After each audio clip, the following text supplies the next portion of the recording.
Ujian kita ujian dua, ujian iman, ujian amal. Lah supaya kita lulus dalam ujian iman, ujian amal itu bagaimana caranya? Kita harus ada usaha peningkatan iman, peningkatan amal. Kita harus membuat suasana bagaimana iman kita meningkat, amal kita meningkat. Usaha itu pertama kali adalah usaha dakwah.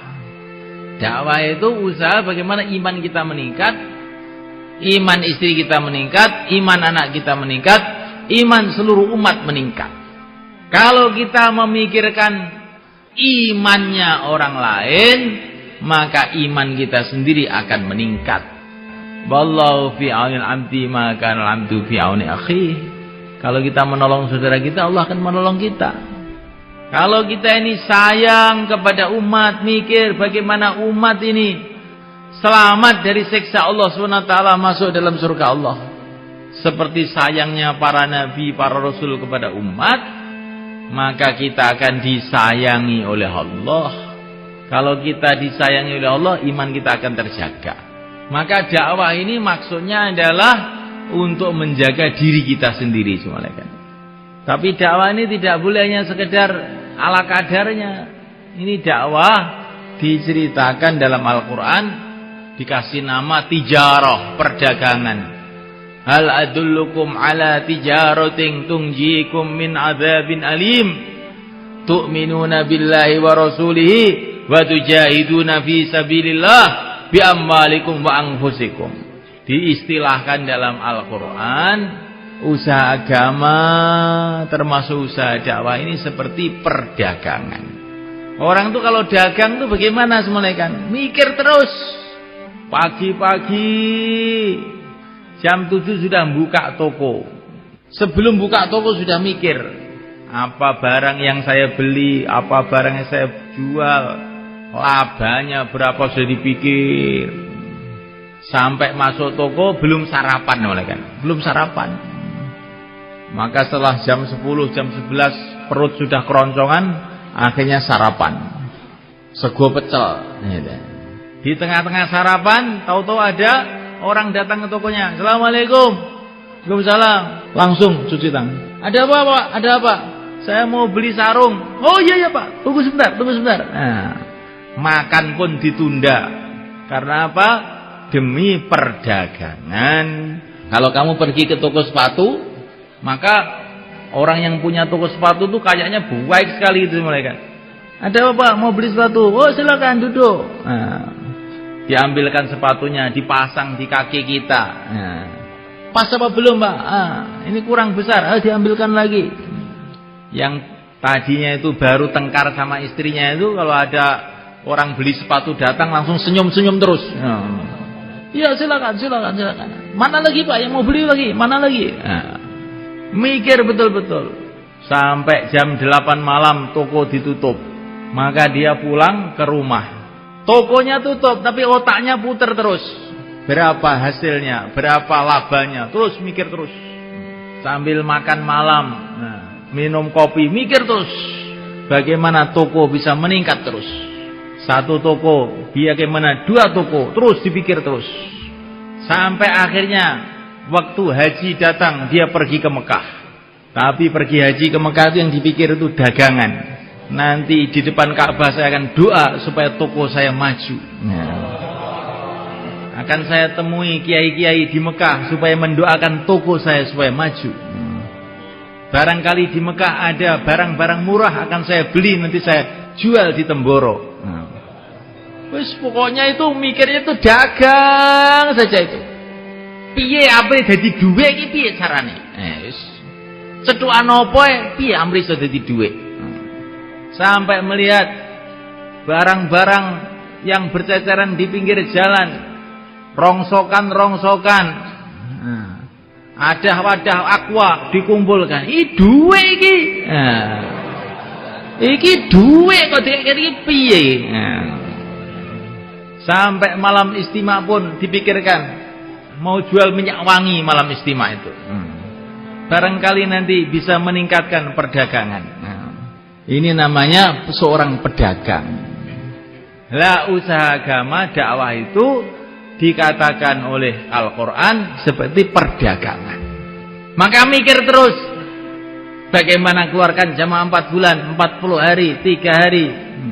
Bagaimana orang-orang yang sudah dakwah itu betah dalam dakwah sehingga jadi aset akhirat saya. Orang-orang bikin pabrik mobil, bikin pabrik sarung, bikin pabrik tebu, bikin pabrik ini. Saya mau bikin pabrik amal. Mahalah Syafi'iyah. Nah, inilah pabrik saya ini. Saya jaga pabrik ini supaya setiap jaulah satu keluarkan jamaah 3 hari, 40 hari, 4 bulan. Nah, ini namanya baru pedagang mereka. Kalau kita ini dakwah nggak mikir, pokoknya ya yang penting datang. Nah, walaupun ngantuk-ngantuk kan sudah lumayan. Ini namanya bukan pedagang ini. Ini bukan pedagang ini. Pedagang itu mikir. Kekuatan fikirnya, kekuatan senyumnya, kekuatan tangisannya waktu malam, semuanya bagaimana agama hidup di alam semesta itu. Itulah kehidupan yang mulia baginda Muhammad SAW. Menangis semalam-malam suntuk, ummati, ummati, menangisi umatnya. Sampai janggutnya basah kuyup, sampai bajunya basah kuyup, sampai lantai kamarnya pun basah kuyup, karena menangisi umat. Itulah yang mulia baginda Muhammad SAW. Kekuatan doanya, kekuatan fikirnya, kekuatan akhlaknya, kekuatan hartanya, semua kekuatan yang Allah berikan ditumpukan, dipusatkan untuk memikirkan bagaimana umat ini selamat. Inilah namanya seorang da'i. Da'i itu sholat waktu sujud, ya Allah turunkan hidayah, ya Allah turunkan hidayah. Ihdinas siratal mustaqim, doa untuk umat, ya Allah turunkan hidayah untuk umat, ya Allah. Sambil makan pun, ya Allah makan saya ini jadikan asbab hidayah untuk umat, ya Allah. Minumnya begitu juga, tidurnya begitu juga. Sayyidina Umar radhiyallahu ta'ala anhu semulaikan tidur di depan masjid di bawah pohon. Bantalnya itu pecut, cemeti. Karena Sayyidina Umar itu kemana-mana itu membawa cemeti gitu. Maka bantalnya bukan bantal biasa, pecut untuk pecut jaran itu. Raja Persia kirim utusan ke Madinah untuk menemui Sayyidina Umar. Maka sampai Madinah tanya sama orang-orang Madinah, mana istananya Umar? Maka orang Madinah mengatakan, Umar gak punya istana. Nah terus kalau mau menemui kemana? Kamu lihat di masjid sana, biasanya jam sekian di masjid. Maka utusan Persia pun pergi ke masjid. Masjidnya begitu sederhana, tiang-tiangnya dari pohon kurma, atapnya dari daun kurma, lantainya dari tanah. Umar ada nggak Umar itu? Maka orang-orang di masjid nggak ada. Kamu lihat di depan masjid itu loh. Biasanya kalau siang dia tidurnya di depan masjid. Ternyata di depan masjid tidur ngorok di bawah pohon. Maka utusan Persia itu bertanya, ini Umar ini? Iya ini Umar. Umar yang menggegerkan jagat ini. Iya betul ini Umar. Apa nabi dia itu? Katanya orang Persia. Bukan nih, bukan nabi, pengikut nabi. Nggak ada pengawalnya, nggak ada pengawalnya. Maka utusan Persia tadi mengatakan, hei Umar, karena kamu berbuat adil Umar, tidak perlu pengawal. Raja saya karena nggak adil, pengawalnya beribu-ribu di mana saja. Maka terkesan utusan Persia ini dengan tidurnya Sayyidina Umar di bawah pohon itu terkesan masuk Islam.